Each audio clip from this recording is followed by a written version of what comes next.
आपण पाहत आहात नाशिक खबर न्यूज, जनतेचे हक्काचे व्यासपीठ। पोलीस ठाण्याच्या गुन्हे शोध पथकाची मोठी कारवाई। देशी बनावटीचे पिस्तल बाळगणारे 2 युवक जेरबंद। नाशिक शहरात वाढत्या गुन्हेगारीला आळा घालण्यासाठी पोलीस आयुक्त संदीप कर्णिक यांनी सर्व पोलीस ठाणे आणि गुन्हे शाखेला अवैध अग्निशस्त्र बाळगणाऱ्यांवर कठोर कारवाई करण्याच्या सूचना दिल्या होत्या। त्यानुसार गंगापूर पोलीस ठाण्याच्या गुन्हे शोध पथकाने उल्लेखनीय कामगिरी करत 2 संशयितांना देशी बनावटीच्या पिस्तलसह ताब्यात घेतले आहे।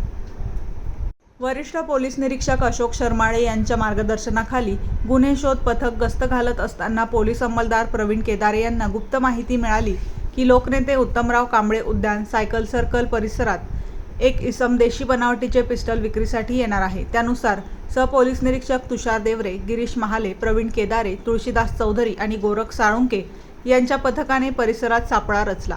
दरम्यान एक युवक ॲक्सेस मोपेडवर येऊन ग्राहकाला पिस्टल विक्री करत असल्याचे निदर्शनास येताच पोलिसांनी कारवाई केली। पोलिसांची चाहूल लागताच आरोपींनी पळ काढण्याचा प्रयत्न केला, मात्र पोलिसांनी शिताफीने पाठलाग करून दोघांनाही ताब्यात घेतले। या कारवाईत एक देशी बनावटीचे पिस्तल आणि मोपेड जप्त करण्यात आली। अटक करण्यात आलेल्या आरोपींची नावे विवेक विजय कोटकर आणि रोहित उर्फ आदित्य प्रभाकर जाधव अशी आहेत। दोघांविरोधात गंगापूर पोलीस ठाण्यात गुन्हा दाखल करण्यात आला आहे। या कारवाईसाठी पोलीस उपायुक्त मोनिका राऊत आणि सहाय्यक पोलीस आयुक्त सुधाकर सुराडकर यांचे मार्गदर्शन लाभले।